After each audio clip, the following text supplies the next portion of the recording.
लोकतंत्र की बुनियाद जब हिलने लगे, जनता से किए गए वादे जब नेता भूलने लगे, सरकारी महकमे में बैठे अधिकारी जब अपने कामों से जी चुराएं, तो धरी की धरी रह जाती है आपकी समस्याएं, आपके मुद्दे, और दबा दी जाती है आपकी आवाज। तो आइए मेरे साथ, हम पहुंचाएंगे सड़क से संसद तक जनता की आवाज। नमस्कार, मैं हूं संजय मिश्रा और आप देख रहे हैं इन24 न्यूज की खास पेशकश बोल मुंबई बोल। बोल मुंबई बोल का मकसद सिर्फ यही है कि हम मुंबई के अलग अलग इलाकों में जाते हैं और यहां पर रहने वाले आम मुंबईकरों की भावनाओं को समझने का प्रयास करते हैं कि सरकारी महकमा हो या प्रशासनिक महकमा, इनके कार्यशैली से वो कितने संतुष्ट हैं। आज बात होगी झोपड़पट्टी पुनर्वसन योजना की, जिसकी शुरुआत की गई थी साल 1995 में, जिस समय महाराष्ट्र की सत्ता पक्ष में सरकार थी भारतीय जनता पार्टी और शिवसेना की। मुख्यमंत्री साहब थे मनोहर जोशी साहब। सपना था हिंदू हृदय सम्राट के नाम से जग विख्यात बाला साहेब ठाकरे का, जो चाहते थे कि मुंबई के 40 लाख झुग्गी वासियों को उनके झोपड़े के बदले उन्हें मुफ्त फ्लैट मिल सके। लेकिन दुर्भाग्य इस बात का है कि जैसे ही ये इंप्लीमेंट हुआ स्कीम, मुंबई के अलग अलग हिस्सों में कुकुरमुत्ते की भांति कंस्ट्रक्शन कार्य शुरू हुए, लेकिन वो पूरे नहीं हो पाए।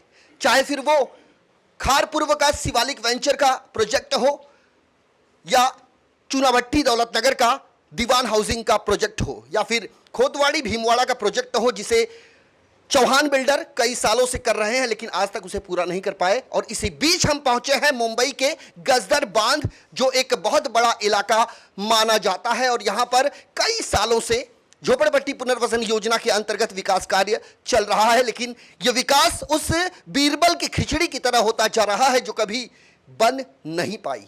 हमारे साथ यहां बड़े पैमाने पर लोग हैं और हम चाहेंगे कि वीडियो जर्नलिस्ट देवानंद सिंह अपने कैमरे में 360 एंगल से यहां की तस्वीरें कैद करें और इस कार्यक्रम को देखने वाली उस जनता को यह बताने का प्रयास करें जिनके मन में ये उहापोह की स्थिति मची हुई है कि आखिर इन24 न्यूज पर चलने वाले इस प्रोग्राम की मंशा क्या है, अभिप्राय क्या है, मकसद क्या है। तो हम सबसे पहले लालजी यादव साहब के पास जाएंगे, जिन्होंने हमें यहां न्योता दिया है। हम पहुंचे हैं इनके पास, कई सवाल हैं, कई दस्तावेज लेकर खड़े हैं, जनप्रतिनिधि भी रह चुके हैं और इन्हें कार्य सम्राट भी कहा जाता है। एक ऐसा भी वक्त था जब ये दो इलाके से नगर सेवक चुनकर आए थे। लालजी यादव साहब, गजदर बांध को लेकर पहली प्रतिक्रिया कि कितने साल से यहां पर यह विकास कार्य चल रहा है? यह गजदर बांध झोपड़पट्टी है। यहाँ पर लगभग 7,500 घर है। यह 1995 में हमारा एनेक्सर टू 1996 में आया है, तो 1996 से यह हमारा कार्य झोपड़पट्टी पुनर्वसन योजना का चल रहा है। यह लेट होने का कारण यह है कि यह समुद्र के किनारे का तटीय विभाग है, बहुत सुंदर विभाग है, लेकिन समुद्र के किनारे तटीय विभाग होने की वजह से यह CRZ के अंदर आता है और इस प्रोजेक्ट के अंदर बहुत सारे वेरियस रिजर्वेशन है। NDZ है, गार्डन रिजर्वेशन है, प्लेग्राउंड रिजर्वेशन है, कोली हाउसिंग है, फिशरी हाउसिंग है, ऐसे पूरे प्लॉट के ऊपर बहुत सारे वेरियस रिजर्वेशन है, जिसके वजह से ये काफ़ी लंबित हुआ है। CRZ इसका और NDZ मुख्य कारण है जी। CRZ इसका कोस्टल रिजर्वेशन जोन, जो कि केंद्र सरकार के अधीन है। भारतीय जनता पार्टी के आप नेता भी हैं, कितनी बार पत्राचार आपने किया केंद्र सरकार से, खासकर यहाँ के एक पूर्व जनप्रतिनिधि की हैसियत से? 2-4 बार हमने पत्राचार किया है। उसका जवाब आया है कि भाई विशेष रूप से एक योजना को लाभान्वित नहीं किया जाएगा, पूरे मुंबई के जितने तटीय विभाग है इसके लिए एक जनरल योजना आएगी, जिसके तहत पिछले कुछ वर्षों में शीतलता हुई है, CRZ को शीतल किया गया है, जिससे अब ये योजना करने के कगार पे है, अब योजना हो सकती है। ये अभी तक हमने देखा कि मुंबई में जहां जहां झोपड़पट्टी पुनर्वसन योजना के अंतर्गत विकास कार्य किया जा रहा है, या विकासक पर सवाल उठा है या फिर गृह निर्माण सोसाइटियों का, यहां पर भी विकासक होंगे और गृह निर्माण सोसाइटी होगी, क्या सामंजस्य है आपस में उन दोनों का? यहाँ पर विकासक पिछले 25 वर्षों से है और सोसाइटी पूरी यूनाइटेड होकर झोपड़पट्टी पुनर्विकास योजना के लिए कार्य कर रही है। झोपड़पट्टी के सभी लोग, यहाँ जो रहवासी है, सभी लोग साथ में है। सिर्फ देरी होने के कारण कुछ असंतुष्ट लोग हैं, जो लोग खिलाफत में जा रहे हैं कि भाई 20 साल से आपने कुछ नहीं किया, 20 साल से क्या नहीं किया।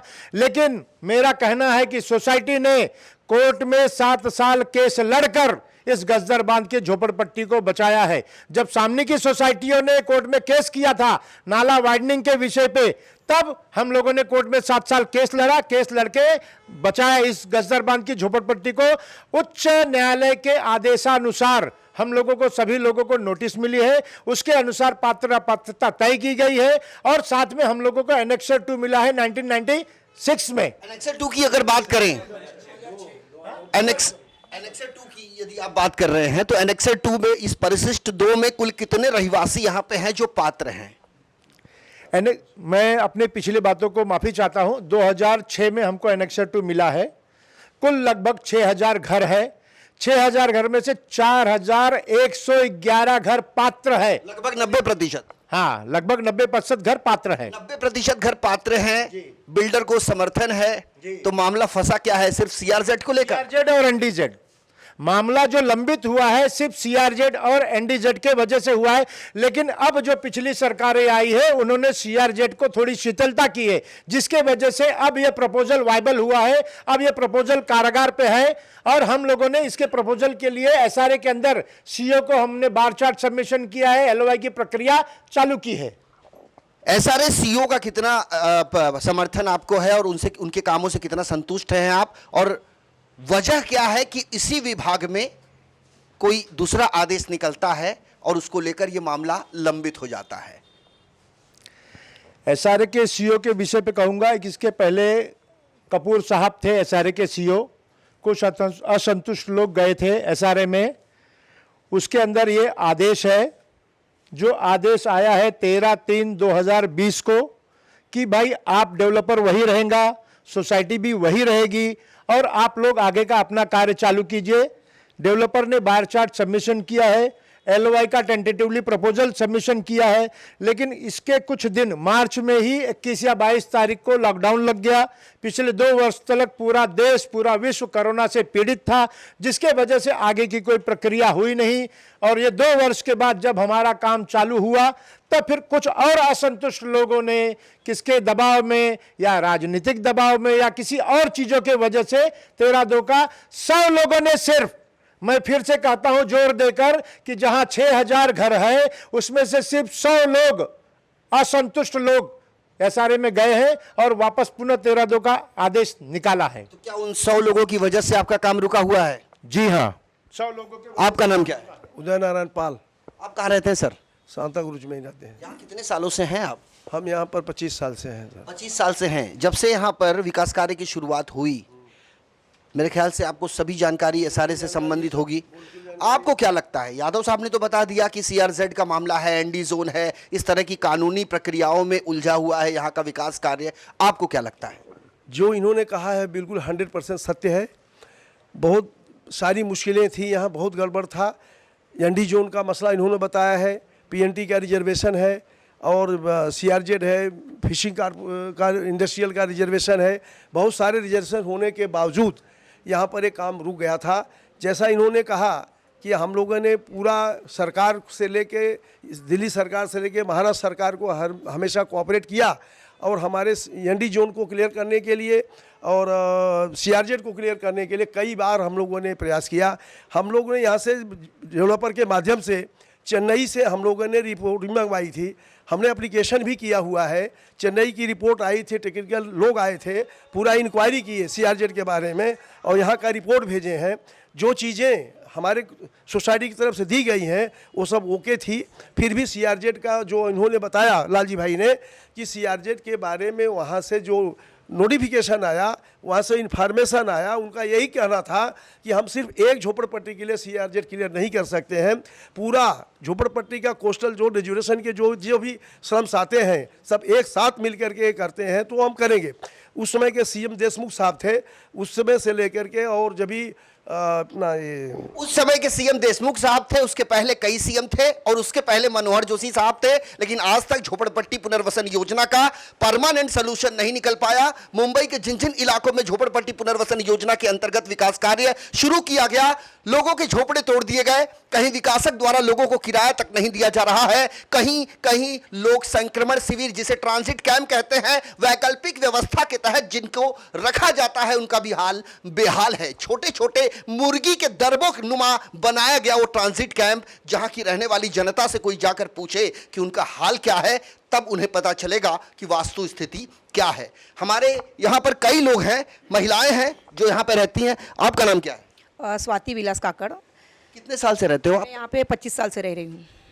ये एसआरए का जो आपके यहाँ पे सब कुछ चल रहा है, विकास कार्य, संतुष्ट हैं काम को लेके? नहीं, क्योंकि पहले ठीक चल रहा था, लेकिन जब से ये नया बिल्डर जो ये किया है, नया बिल्डर यानी गजदरबाद डेवलपर। तो पहले कोई दूसरा बिल्डर था? नहीं, पहले हम लोग साथ ही में थे, लेकिन पता नहीं फिर उसको झटका आया, क्योंकि उसको हवा में उड़ रहा था वो। फिर एग्रीमेंट करने लगा, 5-5 हज़ार आपको देता हूँ, आप एग्रीमेंट कर दो, ऐसा करके उसने फसलाए, मतलब झूठ बोल के लोगों को फंसाया है।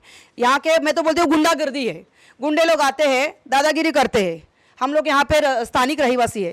तो बतौर स्थानिक रहीवासी कभी आप लोकल पुलिस स्टेशन नहीं गए? गए, पुलिस वाले को खरीदा है उन्होंने, इसलिए पुलिस वाले उनकी जो सुनते हैं, हमारे नहीं सुनते हैं। लेकिन हम लोग भी पुलिस से नहीं डरते हैं, क्योंकि हम लोग स्थानिक है यहाँ पे।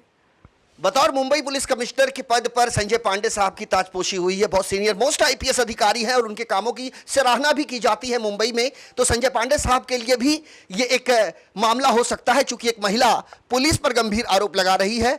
वैसे इनकी बातों में कितनी सच्चाई है ये तो जांच का विषय है, लेकिन हम चाहेंगे कि लोकल पुलिस स्टेशन हो या कोई भी सरकारी महकमा ऐसे कामों की जांच बड़ी बारीकी से करे, पूरी पारदर्शिता से करे। क्योंकि जो जनता, जिसे जनार्दन की उपमा दी गई है, इसी जनता के वोटों से सरकारें बनती हैं, सरकारें आती हैं, चली जाती हैं, प्रशासनिक महकमे के अधिकारियों का तबादला हो जाता है, लेकिन ये जनता वहीं रहती है जहां वो शुरू से थी। तो अब इन जनता को हितों को देखते हुए इस विकास कार्य की शुरुआत तो की गई है, लेकिन गृह निर्माण मंत्री जितेंद्र आव्हाड साहब, हम आपका भी ध्यान आकृष्ट करवाना चाहेंगे इस सांता क्रूज पश्चिम के गजदर बांध इलाके की तरफ, जहां का विकास कार्य औंधे मुंह गिर पड़ा है।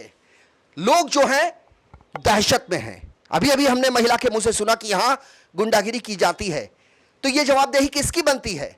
गृह मंत्रालय की बनती है, मुंबई पुलिस की बनती है। जिस मुंबई में 94 से 95 पुलिस स्टेशन हो, जिस मुंबई शहर में जोनल डीसीपी के 12 कार्यालय हों, जहां मुंबई पुलिस की अपराध शाखा के 12 यूनिट हों, ऐसी जगहों पर कैसे आपराधिक गतिविधियों को अंजाम दिया जाता है? क्यों आखिर दहशत फैलाने की कोशिश की जाती है? ये मामला जांच के अधीन आता है। वैसे हमारे इस खास पेशकश में वक्त हो चला है एक छोटे से ब्रेक का। ब्रेक के उस पार भी हम जाएंगे कईयों के पास, क्योंकि सवाल कई है और जवाब अब तक पूरी तरीके से नहीं मिल पाया है। बने रहिए इन 24 न्यूज के साथ।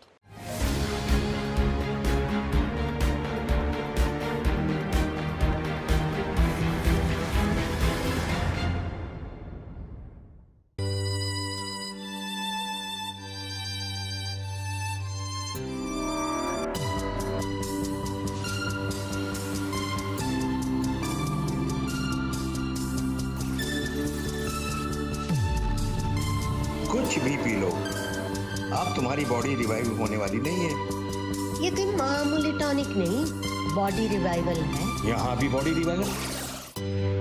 बॉडी रिवाइवल लाए, जीवन दोबारा पाए।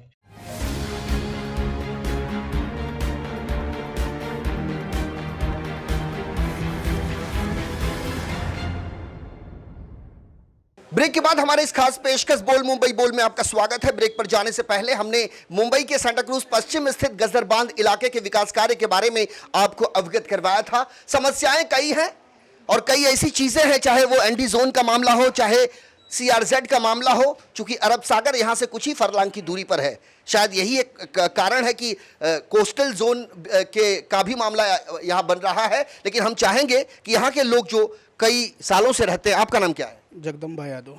आप कितने साल से रहते हो यादव साहब? ये कम से कम 42 ईयर्स हो गए हैं यहाँ पर। काम को लेके क्या सवाल है आपका? काम हमारी पुरानी सोसाइटी बड़े अच्छे से कर रही थी, लेकिन कुछ लोग बीच में गजदर बांध डेवलपर्स नाम से कोई आए हैं, पहले हमारे ही साथ में थे, लेकिन किसी कारणों से हमने उनको अलग कर दिया। उसके बाद भी जब उनको अलग कर दिया गया तो उन्होंने लोगों को भड़काना चालू कर दिया कि ये 25 साल से कुछ नहीं कर रहे हैं। तो उसके ऊपर उन्होंने जनता को 5-5 हज़ार रुपये का लालच देकर एग्रीमेंट साइन करवाया, और उसी के बेस जनता ने पहले से एग्रीमेंट किया था उसे फिर करवाया, और उसी के बेस पे ये GBR लगाया गया है। और ये GBR पूरी तरह से गलत है।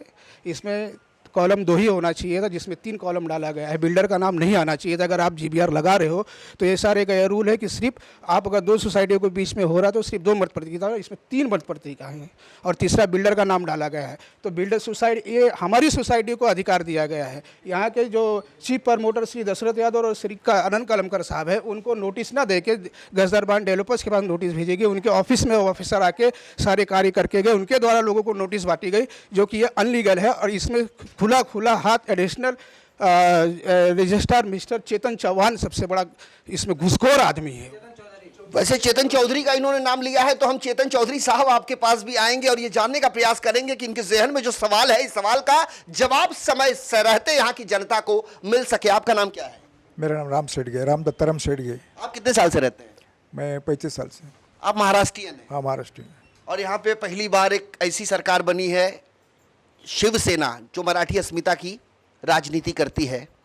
क्या लगता है आपको, मराठी मूल के लोगों को सही अधिकार मिल पा रहा है? नहीं, सही अधिकार तो मिल नहीं पा रहे हैं, लेकिन हम मिलाने की जरूर कोशिश कर रहे हैं। हमको मिलने की कोशिश तो आप कर रहे हैं, बहुत अच्छी बात है, लेकिन क्या सरकार की तरफ से, प्रशासन की तरफ से जो जिम्मेदारी बनती है उन लोगों की, क्या वो लोग सही तरीके से आपका निदान कर पा रहे हैं? जो आपके सवाल है दिमाग में। नहीं, निदान, सही निदान तो होना चाहिए, लेकिन हमारे जैसे मन की हमारी बात है, हमारे मन का तरीका नहीं हो रहा है। नहीं हो रहा है। आप किसको जिम्मेदार मानते हैं जो गलत कर रहा है? नहीं, ये जो गलत जो कर रहे हैं, अभी एक बिल्डर आया है, वो पैसा देके लोगों को पैसा देके फंसा रहा है, ये सब गलत है। हम लोग यहाँ से 25 साल सबको झोपड़पट्टी बचाने का हम लोग सोच रहे हैं, और हमको घर मिलना चाहिए। इसके आपका विरोध किस चीज को लेकर है? विकास कार्य को लेकर है या बिल्डर को लेकर है? नहीं, विकास तो होना चाहिए। ये जो नया बिल्डर आया है उसको हमारा विरोध है। कुल मिलाकर साफ है स्थिति कि विकास होना चाहिए, विकास वक्त की जरूरत है, लेकिन इस विकास की राह में जो रोड़ा बना जा रहा है, जो रोड़ा बनने की कोशिश कर रहे हैं, ये पूरी की पूरी जो कवायद चल रही है, इसकी जवाबदेही तय कौन करेगा? आपका नाम? मदन श्यामनारायण गिरी। गिरी साहब, कितने साल से रहते हैं आप? हम यहाँ बचपन से रहते हैं। आज मेरी उम्र हो गई 61 साल। 61 साल हो गया आपको यहाँ पे। शुरुआत में तो इस गजरबान में कुछ भी नहीं था, और मेरे ख्याल से जब ये स्कीम यहाँ पे आई तो सभी लोगों ने अपना समर्थन बिल्डर को दिया। पूरा समर्थन हम लोग, पुरानी सोसाइटी के हमारे जितने पदाधिकारी वरिष्ठ हैं, लालजी भाई हैं, दशरथ भाई हैं, आनंद कलमकर हैं, माणिक साहब हैं, सारे लोगों ने, हम लोग जी जान लगा के मेहनत करते आ रहे हैं। अब सवाल ये है कि जो ये गजदरबान डेवलपर्स, इसको जो है कि अब इतनी ज़्यादा इसकी दादागिरी और आतंक मचा के रखा है कि बाहर के लोगों को बुला के, गुंडों को बुला के, गली में घुमा के लोगों को बोलता है, भाई ऐसा है कि आप हम लोग डेवलप करेंगे और आप लोग हम लोग को सपोर्ट दीजिए। यहाँ के रहवासी को दहशत में डाल के, अभी जैसे हमारी पुरानी सोसाइटी काम कर रही थी, हम लोग एक बार सर्वे कर रहे थे, वहाँ आके अड़ंगा डाल दिए। फिर हम कुछ भी काम करने जाते तो उन लोग अड़ंगा डाल देते। अगर पुलिस के पास जाते हैं तो पुलिस हमारी नहीं सुनती है, उनकी सुनती है, क्योंकि उनको, पुलिस को तो खरीद के रखे हैं। और एक चीज़, आज अगर अभी आप जाएंगे तुलिज, जो चेतन चौधरी ने जो ऑर्डर दिया है, तो चेतन चौधरी वो अपना गजरबान डेवलपर्स का बिका हुआ आदमी है। वो चेतन चौधरी को तो खरीद के रखा है वो डेवलपर्स ने, क्योंकि तुलिज होटल पे अगर आप जाएंगे, जो सेंटार होटल है, तुलिप स्टार, हाँ तुलिप स्टार पे आप जाएंगे तो उसके लोग वहाँ पे हैं खड़े हैं, सब होटल की व्यवस्था सब कुछ। आज हम लोग गरीब लोग हैं, इतने बड़े होटल में अपना ये GBR लगाने की क्या जरूरत है? अगर एक छोटी से मसला है झोपड़पट्टी का, और जो मीटिंग लगाया जाता है पंच सितारा होटल में, तो ऐसे में सवाल उठना भी लाजमी है कि जिस इलाके का विकास कार्य हो, उस इलाके में क्या मीटिंग लगाना गलत है? क्या वहां मीटिंग नहीं लगानी चाहिए? यदि वहां मीटिंग लगाई जाती है तो वहां के जनता को भी पता चलता है, और होना तो ये चाहिए, जब सामूहिक तरीके से किसी इलाके का विकास कार्य होता है तो वहां की जनता को भी उसमें सम्मिलित करना चाहिए, और जिनके मन में सवाल है उस सवाल का भी जवाब देना सोसाइटी के मेंबरान का कर्तव्य बनता है, विकासक का कर्तव्य बनता है। झोपड़पट्टी पुनर्वसन प्राधिकरण में बैठे उन अधिकारियों की जिम्मेदारी बनती है कि इस इलाके का निरीक्षण करे, अवलोकन करे, और उस हिसाब से यहाँ की जनता के मन में जो सवाल है उस सवाल का निदान करे। आपका नाम? प्रकाश पोड़ेकर। पोड़ेकर साहब, कितने साल से रहते हैं? 20-25 साल से। यहाँ जो कुछ भी चल रहा है, आपके हिसाब से क्या लग रहा है? क्या वास्तव में किसकी गलती है? जो गजदरबान डेवलपर आया है उसकी वजह से सब समस्या बड़ी खड़ी हो गई है। वो 2 भाग पाड़ के रखे ले पूरे एरिया में, लोगों के अंदर भेदभाव करके 2 ग्रुप बना दिए उन्होंने। फूट डालो राज करो। तो वैसा ही होल है और आपस में लड़ रहे लोग, एक दूसरे के क्रॉस में जा रहे। तो सबसे बड़ा तबलीग हम लोग को गजराबान डेवलप से, बाकी तो हम लोग का सब अच्छा हो रहा है। अभी तक कोई मकान टूटे हैं आपके इलाके में? नहीं, अभी तो फिलहाल नहीं हो रहे, टूटे नहीं, अभी तक कुछ आया नहीं। पर अभी जो प्रोसीजर उनका चल रहा है हम लोग को रास्ते पे लाने का, उसका प्लान पूरा वही है। रास्ते पे लाने का प्लान उसका है गजरबान डेवलपर। गजरबान आपका, वैसे गजरबान डेवलपर का ये नाम ले रहे हैं तो गजरबान डेवलपर के पास भी हमारा कैमरा जाएगा और इसके जो सर्वा लोग हैं उनसे हम ये जरूर पूछेंगे कि जिस इलाके में पहले से विकास कार्य करने के लिए मौजूद हो, उस इलाके में जाकर उस विकास कार्य के रास्ते में सेंध लगाना कितना जायज है, ये हम पूछेंगे। आपका नाम क्या है? उमापति मिश्रा। मिश्रा जी, यहाँ कितने साल से हो आप? मैं 88 से हूँ। जी, ये लोग बता रहे हैं कि कोई गजरबान डेवलपर यहाँ आया हुआ है और वो परेशान कर रहा है लोगों को, कितनी सच्चाई है? सर जी, यहाँ का पुनर्वसन योजना एक राजनीतिक अखाड़ा बन गया है। यहाँ पे अंग्रेज तो चले गए लेकिन अपनी औलादों को छोड़ के चले गए हैं। यहाँ पे आपस में फूट डालो और राज करो। और जो लोग रह गए उनके दिमाग बह गए हैं। और वो लोग जो है 2004 में यहाँ के स्थानीय उम्मीदवार अशोक भाऊ यादव भी थे, उन्होंने ऐसे ही काम किया था, ज्योति वेलफेयर को ला करके इंटरफेयर किया, लोगों को गुमराह किया। गुमराह करने के बाद पब्लिक को डिसमूट किया, यहाँ तक कि कुछ भी होने का संशय आ गया था। लेकिन किसी कारण से इन्वॉल्व हुआ, सेटलमेंट हो गया। आज भी वही कारण आया है, एक दूसरा डेवलपर आकर के गजरबान डेवलपर वो भी यही कर रहा है कि यहाँ की पब्लिक को, यहाँ के भाईचारे को गुमराह करके, चाहे प्रलोभन से चाहे भय से, उन लोगों को गुमराह कर रहा है और गुमराह करके लोगों को भयभीत कर रहा है। जिसमें कि यहाँ पे दिया रहा था कि 2000 के लोगों को भी पात्रता दी जाएगी, वहाँ के लोगों को भी पात्र करके उनको भी एनेक्स में शामिल किया जाएगा, उनको भी यहाँ पे पुनर्वसन योजना में लाया जाएगा। लेकिन अभी भी जो भी GBR लगाया है, अभी आज तक का ये इतिहास रहा है कि GBR सोसाइटी का होता है, डेवलपर का GBR नहीं होता है। लेकिन यहाँ पे पैसे के बल पे डेवलपर का नाम जबरदस्ती डाल करके, चाहे माड़ा हो XYZ कोई भी हो, अब किसके डर से डेवलपर का नाम डाला गया है, उसको यहाँ पे मैं आपसे अपील करता हूँ कि आप इसकी सच्चाई को जानें और सच्चाई को लाएं। झोपड़पट्टी पुनर्वसन प्राधिकरण में बैठे CEO साहब, ये जवाबदेही आपकी भी बनती है कि जितने भी सवाल जिन जिन इलाकों से आ रहे हैं उसको लेकर वो सभी के सभी निरुत्तर हैं। प्रशासनिक महकमे के अधिकारी इनके बीच नहीं जाते हुए, और यहां पर जिस तरीके से नए डेवलपर पर इनका आरोप है, हम उस डेवलपर के पास जरूर जाएंगे कि एक इलाके का विकास कार्य करने के लिए आप जाते हैं लेकिन मीटिंग जो है वो 5 सितारा होटल में लगाते हैं। आखिर आपकी मंशा इसके पीछे क्या हो सकती है? आपका नाम? मेरा नाम संकटा गिरी जी है। मैं यहाँ पे 40 साल से रहता हूँ। ये झोपड़पट्टी पुरान विकास भारत के प्रधानमंत्री का योजना का घर है। भारत के प्रधानमंत्री का नहीं है, ये शिवसेना। सुनिए, ये महाराष्ट्र के किसी समय सुग्रीमो बाला साहब ठाकरे ने 40 लाख झोपड़पट्टियों को मुफ्त में घर देने के उन्होंने वादा किया था।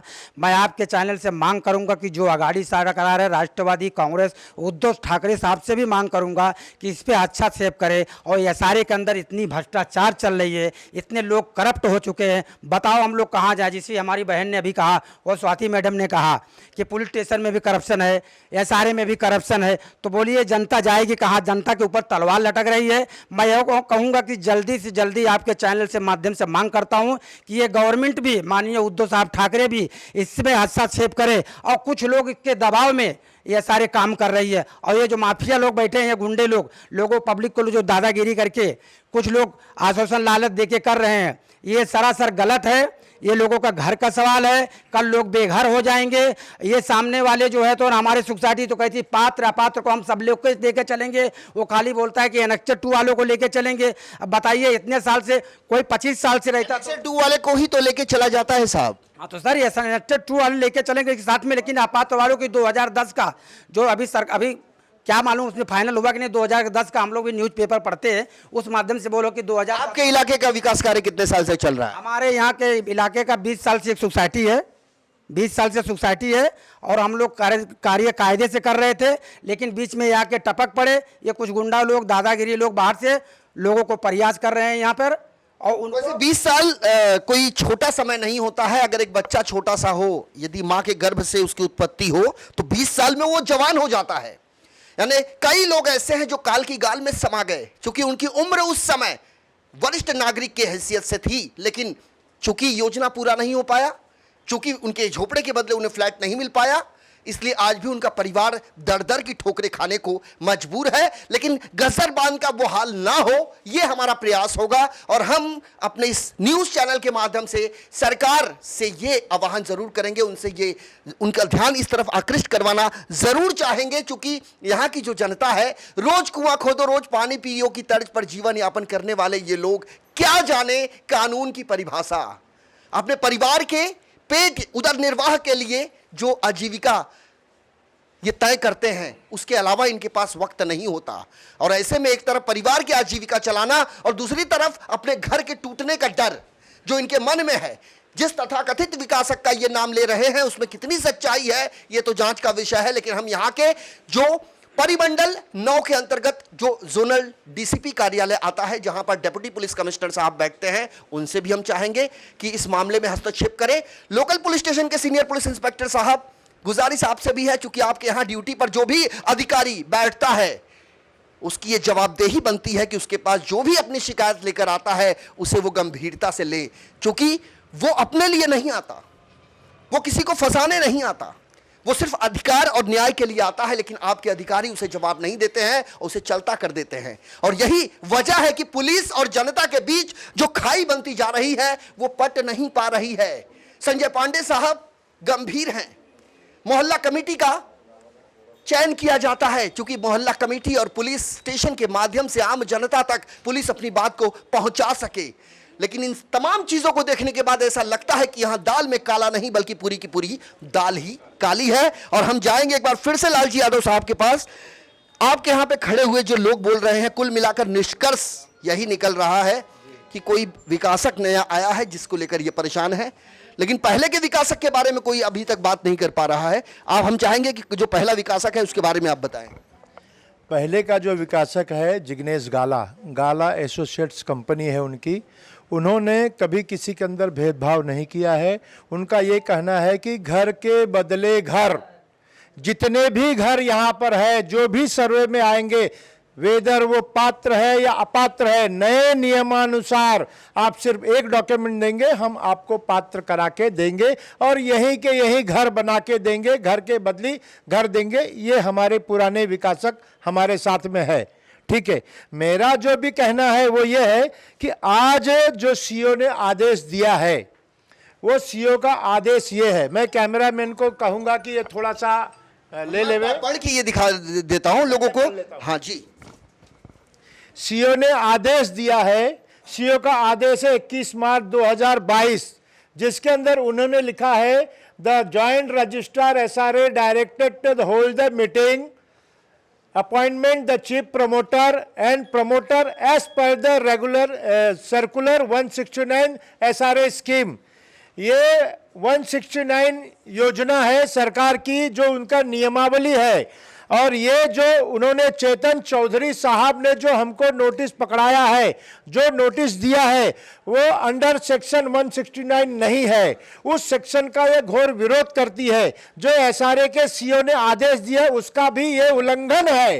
ये इस कंट्रोडिक्शन के बारे में आपने SRA सीओ को बताया है? SRA सीओ को हमने लिखित तकरार दी है और आज एक प्रतिनिधि मंडल उनसे जाकर व्यक्तिगत मिलने भी वाला है। हमारा ये कहना है कि ये अधिकार उनको किसने दिया कि डेवलपर का नाम उस नोटिस में डाल दिया जाए, और डेवलपर को कैसे उन्होंने कहा कि आप अपने कंसर्न को जांच की जाए। और जब भी चुनाव SRA के सीओ ने कहा है कि अंडर 169 मतलब 2 मतपत्रिका होगी, 2 मतपत्रिका में एक प्रवर्तक एक मुख्य प्रवर्तक, जो भी चुनाव हो, जो भी चुनाव में चुन के क्या है वो स्वतंत्र है अपने आगे डेवलपर को करने के लिए। और उसके आदेश में उन्होंने एसआरए के सीईओ ने कहा है द रिस्पोंडेंट नंबर 5 यानी मां साहेब जन जागृति कोऑपरेटिव हाउसिंग सोसाइटी अध्यक्ष Dashrath Yadav, respondent number 5 Anand Kalamkar Gajdar Shivshahi, liberty to appoint new developer as per the choice the regulation SRA scheme.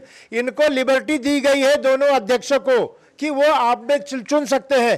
तो ये चेतन चौधरी कैसे कह सकता है कि वो डेवलपर आगे है, और वो नोटिस में उन्होंने उनका नाम जो डाला है वो गलत है। मेरा ऐसा सरकार से अनुरोध है कि इस विषय पर एसआरए के सीईओ भी ध्यान दे, सरकार भी ध्यान दे, गृह निर्माण मंत्री जितेंद्र आव्हाड भी ध्यान दे और उसके ऊपर संज्ञान लेके इस आदेश को रद्द करे और फेयर एंड फायर चुनाव किया जाए। हम लोग चुनाव में जाने के लिए तैयार है। जो भी जनता जनार्दन का फैसला होगा हम उसको फैसला लेने के लिए तैयार है।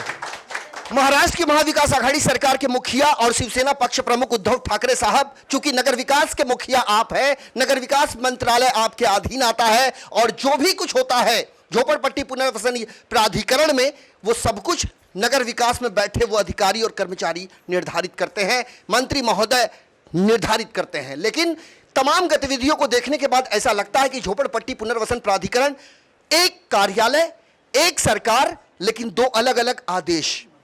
एसआरए सीईओ अलग आदेश देते हैं और जिस एडिशनल रजिस्ट्रार की ये बात कर रहे हैं वो एडिशनल रजिस्ट्रार साहब हम आपके पास भी आएंगे, क्योंकि आपका ओहदा झोपड़पट्टी पुनर्वसन योजना के सीईओ से क्या बड़ा है ये हम जानना चाहेंगे, क्योंकि जनता के जहन में कई सवाल हैं, जवाब किसी के पास नहीं।